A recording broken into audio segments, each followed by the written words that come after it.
믿사오며 그 외아들 우리 주 예수 그리스도를 믿사오니 이는 성령으로 잉태하사 동정녀 마리아에게 나시고 본디오 빌라도에게 고난을 받으사 십자가에 못 박혀 죽으시고 장사한 지 사흘 만에 죽은 자 가운데서 다시 살아나시며 하늘에 오르사 전능하신 하나님 우편에 앉아 계시다가 저리로서 산자와 죽은 자를 심판하러 오시리라.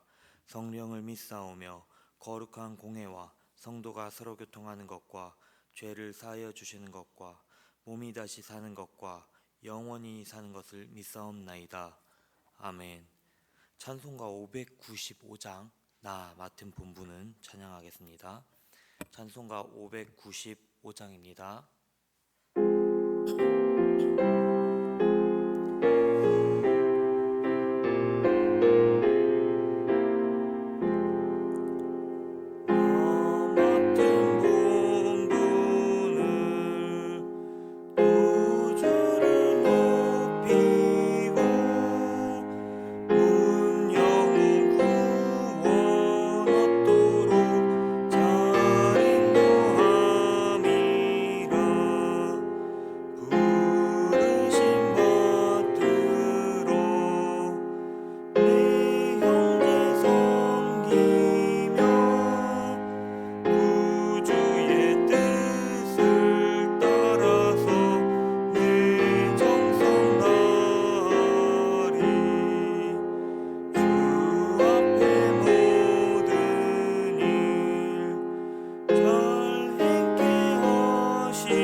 금요일 새벽기도 말씀은 요한계시록 7장 1절에서 17절입니다. 요한계시록 7장 1절에서 17절 말씀입니다. 제가 읽도록 하겠습니다. 이 일 후에 내가 내 천사가 땅 내 모퉁이에 선 것을 보니 땅의 사방에 바람을 붙잡아 바람으로 하여금 땅에나 바다에나 각종 나무에 불이 붙지 못하게 하더라. 또 봄에 다른 천사가 살아계신 하나님의 인을 가지고 해 돋는 데로부터 올라와서 땅과 바다를 해롭게 할 권세를 받은 네 천사를 향하여 큰 소리로 외쳐 이르되 우리가 우리 하나님의 종들의 이마에 인치기까지 땅이나 바다나 나무들을 해하지 말라 하더라. 내가 인침을 받은 자의 수를 들으니 이스라엘 자손의 각 지파 중에서 인침을 받은 자들이 14만 4천이니 유다 지파 중에 인침을 받은 자가 1만 2천이요 르우벤 지파 중에 1만 2천이요 갓 지파 중에 1만 2천이요 아셀 지파 중에 1만 2천이요 납달리 지파 중에 1만 2천이요 므낫세 지파 중에 1만 2천이요 시므온 지파 중에 1만 2천이요 레위 지파 중에 1만 2천이요 이사갈 지파 중에 1만 2천이요 스불론 지파 중에 1만 2천이요 요셉 지파 중에 1만 2천이요 베냐민 지파 중에 인침을 받은 자가 1만 2천이라. 이 일 후에 내가 보니 각 나라의 족속과 백성과 방언에서 아무도 능히 셀 수 없는 큰 무리가 나와 흰옷을 입고 손에 종려 가지를 들고 보좌 앞과 어린 양 앞에 서서 큰 소리로 외쳐 이르되 구원하심이 보좌에 앉으신 우리 하나님과 어린 양에게 있도다 하니 모든 천사가 보좌와 장로들과 네 생물의 주위에 서 있다가 보좌 앞에 엎드려 얼굴을 대고 하나님께 경배하여 이르되 아멘. 찬송과 영광과 지혜와 감사와 존귀와 권능과 힘이 우리 하나님께 세세토록 있을지어다. 아멘 하더라. 장로 중 하나가 응답하여 나에게 이르되 이 흰옷 입은 자들이 누구며 또 어디서 왔느냐. 내가 말하기를 내 주여 당신이 아시나이다 하니 그가 나에게 이르되 이는 큰 환난에서 나오는 자들인데 어린 양의 피에 그 옷을 씻어 희게 하였느니라. 그러므로 그들이 하나님의 보좌 앞에 있고 또 그의 성전에서 밤낮 하나님을 섬김에 보좌에 앉으신 이가 그들 위에 장막을 치시리니 그들이 다시는 줄이지도 아니하며 목마르지도 아니하고 해나 아무 뜨거운 기운에 상하지도 아니하리니 이는 보좌 가운데 계신 어린 양이 그들의 목자가 되사 생명수 샘으로 인도하시고 하나님께서 그들의 눈에서 모든 눈물을 씻어 주실 것임이라. 아멘. 오늘 이 자리에 나오신 여러분들을 주님의 이름으로 환영합니다. 오늘은 앞선 본문에 이제 6장의 이인을 6번째 인을 뗐을 때 그 이야기에 긴밀한 연결점을 갖습니다. 앞에서 6장에서 6개의 봉인이 떼어졌으며 이제 7째 봉인이 떼어질 차례입니다. 그렇게 된다면 이제 하나님의 심판이 완성되는 것이죠. 그런데 7번째 이 봉인이 풀리기 전에 요한은 다른 환상을 우리에게 보여주고 있습니다. 그것은 바로 어린 양을 따르는 그 사람들에게 일어날 일들을 이렇게 제시하고 있는 것이죠. 이 사람들은, 어린 양을 따르는 사람들은 흰 두루마리를 입고 있습니다. 그리고 이들은 환난을 당하고 순교한 순교자들일 것입니다. 순교자들이 있다는 것은 이제 종교적 탄압이 있다는 것을 알 수 있습니다. 특히 1세기 말의 그리스도인들은요, 극심한 탄압 가운데, 그 환난 가운데 있었기에 누구보다 종말인 하나님 나라가 빨리 오기를 기대했을 것입니다. 인이 빨리 떨어지고 그리고 마지막에 오는 것을 매일매일 매 순간 기대했을 것입니다. 그런데 요한은 이 순간에 종말이 아닌 교회의 모습을 보여주고 있는 것이죠. 1절에서 3절을 찬찬히 읽어보면 이제 네 천사가 등장하는 것을 볼 수 있습니다. 이 네 천사가 네 땅의 모퉁이에 서서 있는 그런 이미지가 그려져 있는데요. 이들이 하나님께서 이제 이마에 도장을 찍을 때까지 재난이 오는 것을 막는 임무를 직접 받습니다. 이 땅 내 모퉁이는 어떠한 특정한 지역을 가리키는 것이 아닙니다. 이 모퉁이가 어디냐에 초점을 맞추어 해석하려는 사람들이 있는데, 이제 계시록은 앞서 저희가 알듯이 성경을 종말을 해석하라 말하고 비추는 것이 아니기 때문에 우리는 이곳이 특정한 지역이 어디인지 알 수 없습니다. 그러나 이제 땅에 부는 바람을 통제하시는 이를 바라보면요, 이 천사들이 있는 영향력이, 이 바람을 통제하시는 영향력이 전 지구적이고 그리고 보편적인 영향을 세계에 끼친다는 것을 알 수 있습니다. 그가 바로 하나님이시죠. 하나님께서는 당신의 백성들에게 하나님의 인을 찍어주셨습니다. 이는 헬라어로요, 소유권과 그리고 진정성의 보증권, 이것을 의미하는 것입니다. 이 말은 세상의 수많은 백성들을 하나님께서 일일이 구별하시고 그리고 진실한 하나님의 백성이라 하나님께서 직접 보증해 주신다는 사실입니다. 하나님께서 보증하시고 직접 택하신 것이죠. 사랑하는 성도 여러분, 세상에서는 알곡과 가라지가 섞여 있습니다. 누가 참된 그리스도인이고 거짓 그리스도인인지, 그리고 누가 참된 하나님의 백성인지 우리는 눈으로 구별하기 힘듭니다. 그러나 하나님께서는 당신의 인을 저희에게 직접 찍어 주셨고 당신의 백성이라고 보증해 주신다는 그 확실한 약속이 전해주고 계십니다. 고난 가운데 있는 성도들에게 오늘의 말씀이 어떤 위로가 되겠습니까? 또 우리에게 이 말씀은 어떤 도전과 소망을 줄 수 있을까요? 초대교회 성도들에게는요, 어쩌면 잔인하게 들릴 수 있는 말일 수도 있습니다. 위로가 아니라 정말 더 고통을 가중시키는 말씀이 될 수도 있습니다. 왜냐하면 오늘의 본문은 하나님께서 인을 찍을지언정 하나님께서 당신의 성도들에게 고통과 환난에서 벗어나도록 하는 구절이 아니기 때문입니다. 그 눈앞에 있는 고통을 없애주셔서 성도들로 하여금 평안을 주시는 것이 아니라 하나님께서 주시는 도우심은 내 눈앞에 있는 그 길을 걷게 하신다는 것입니다. 나로 하여금 힘을 주시고 그리고 용기를 주셔서 그 길을 능히 감당하게 하는 것이죠. 즉 성도가 환난을 당하더라도 기꺼이 견딜 수 있도록 힘과 지혜를 주시는 것이다 라고 생각해 볼 수 있습니다. 너희가 힘든 현실을 살고 있을지언정 너희는 하나님께서 구별하시고 보증하셨다. 이 말을, 그리고 너희는 하나님께서 직접 구원하셨다. 이 구원은 끊어지지 않는다라고 위로를 주시는 것이죠. 이것이 하나님께서 주시는 위로이자 도우심이었습니다. 이 사실을 깨달았기에 구약에 그리고 신약에 그리고 현대의 수많은 성도들이 기꺼이 하나님을 위해 자신을 목숨을 내놓은 것입니다. 사랑하는 성도 여러분, 우리가 하나님께 나아올 때 정말 우리 힘으로 어찌할 수 없는 그러한 삶의 문제들이 우리 앞에 마주했다고 합시다. 이 문제를 해결하지 않으면 나는 진짜 망할 것 같고 인생이 실패할 것 같고 그리고 정말 다시 일어설 수 없을 것만 같은 그러한 시련 앞에서 하나님께서는 우리에게 신자의 고백을 하도록 하십니다. 위로를 주시는 말씀이죠.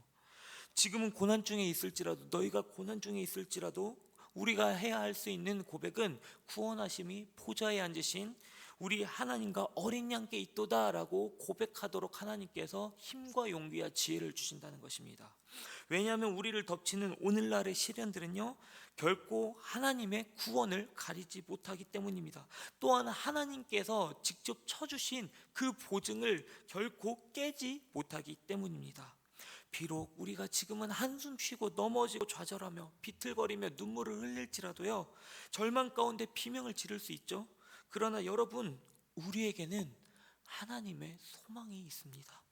하나님의 구별하심이 있습니다. 우리가 넘어져도 이 사실이요, 넘어져도 일어설 힘을 주고요, 그리고 주저앉아도 그 자리에서 하늘을 바라볼 수 있는 힘을 얻도록 하고 있습니다. 그렇기에 그날 우리는 보좌에 앉으신 하나님 앞으로 나아가는 소망을 알 수 있는 것이죠. 그 소망이 우리로 하여금 오늘날의 힘든 현실 속에서 구원을 그리고 하나님의 영광을 외치도록 할 것입니다. 하나님의 구원하심을 찬양하며 오늘날 버텨내며 이겨내는 우리 모두가 되기를 소망합니다. 4절부터 8절까지는 인침을 받은 14만 4천 명의 숫자가 나옵니다. 이는 문자적 해석보다 상징적 의미가 강한 숫자입니다.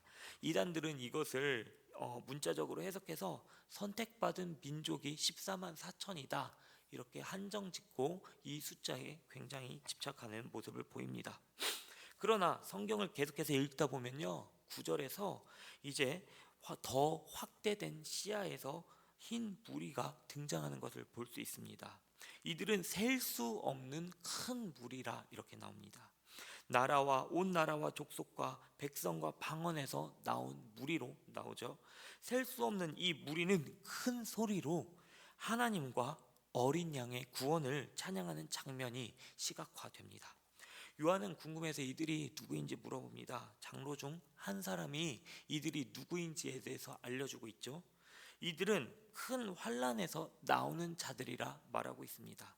큰 환난은 미래에 있을 특정한 그 기간이라기보다 전 교회사적으로 지속된 박해와 고난의 시대를 상징하는 포괄적 표현입니다. 즉 다시 말해서 하나님을 위해서 기꺼이 희생한 믿음의 선조들이 여기에 포함될 수 있고요, 이 시대를 살아가며 기꺼이 하나님을 위해 목숨을 내놓는 우리들이 될 수 있고요, 우리의 다음 세대 혹은 우리의 자녀들이 여기에 해당할 수 있는 것입니다. 이 밖에 해당하는 사람들의 공통점이 있습니다. 이 사람들은 어린 양의 피에 자신의 옷을 씻어 희게 만들었습니다. 피는 빨갛습니다. 그러나 이 빨간 피에 흰 옷을 씻으니 하얗게 되었습니다. 이는 구원자이신 예수 그리스도의 삶에 동참했다는 것입니다. 삶과 죽음에 동참해서 자신의 죄가 희게 됐다는 것이죠. 예수 그리스도를 믿어서 고난받고 죽음을 맞이한 사람들은 그리스도의 속죄로 정결함을 입고 영원한 생명에 참여하게 됩니다. 이제 이 사람들은요, 그리스도의 대속하심을 실제로 믿고 삶 속에서 받아들이는 자들, 그 속죄의 은혜에 깊이 깊이 젖어 들어가는 사람들이 그리스도의 사역에 동참하며 구원받은 백성인 것이죠. 사랑하는 성도 여러분, 우리 또한 이 시대를 살아가며 오늘을 살아가며 예수 그리스도의 삶과 죽음에 함께 동참해야 할 줄 믿습니다. 그러므로 날마다 그리스도의 속죄를 실제로 믿고 그 은혜에 깊이 묵상하며 살아가는 오늘 하루가 되어야 될 것입니다. 이제 15절에서 17절에 이르면 이들은 하나님의 보좌 앞에서 밤낮으로 하나님을 섬긴다 하고 나옵니다. 섬긴다는 단어는 제사장이 예배 드릴 때 쓰는 단어로 표현되죠. 즉 우리는 영원한 제사장으로 영원히 하나님 앞에서 하나님의 가장 가까이에서 하나님의 임재를 즐기며 느끼며 하나님과 함께 한다는 사실이 있습니다. 즉 여러분, 앞서 6장에서는 여호와 앞에 누가 능히 서리요 이 말로써 말하고 있지만 이제 7장에서는 하나님의 보좌 앞에 허다한 무리가 서서 하나님을 찬양하고 기뻐하고 있는 모습이 보입니다. 하나님 앞에서는 서는 날에는 우리가 하나님을 기꺼이 사랑한다, 이런 고백이 실제로 이루어지는 순간이며, 그리고 그 백성은 영원토록 줄이지 않고 목마르지 않고 괴롭지 않을 것입니다. 그렇기에 사랑하는 성도 여러분, 오늘 말씀으로 우리는 초대교회 성도들과 같은 동일한 유익을 누릴 수 있습니다. 하나님께서는 우리의 환난을 없애주시려 이 땅에 오신 것이 아닙니다. 그렇지만 우리의 환난을 외면하시는 분도 아니죠. 그렇게 우리가 환난을 이겨낼 수 있는 힘과 용기와 지혜를 허락하시며 그 인내와 수고에 동참하는 자, 견디는 자는 하나님 앞에 서리라는 그 약속을 받습니다. 이들은 영원한 하나님의 즐거움에 동참하리라 하나님께서는 말씀을 통해 우리에게 알려주시는 것입니다. 말씀을 정리하겠습니다. 계시록은 종종 우리에게 두려움이나 또 공포감, 불안감을 자아내는 본문으로 볼 수 있습니다. 보여집니다. 그러나 그 본문은 사실상 우리에게 소망과 위로를 주는 말씀이죠. 하나님께서는 당신의 백성에게 인을 치심으로써 심판 가운데 보호하신다는 그 약속을 주십니다. 우리는 이 진리를 새겨서 오늘 하루를 살아가야 됩니다. 우리는 불확실성으로 가득한 미래를 살아가죠. 그것을 마주하며 살아가기에 미래에 대한 공포, 불안감이 조성됩니다. 실패하면 어쩌지, 무너지면 어쩌지 생각하게 되죠. 그러나 우리는 오늘 말씀을 통해서 하나님께서 인치시는구나, 그리고 보호하시는구나, 이 사실을 기억하고 오늘을 능히 이겨내야 될 것입니다. 그리고 고백해야죠. 구원하심이 보좌에 앉으신 어린 양께 있도다.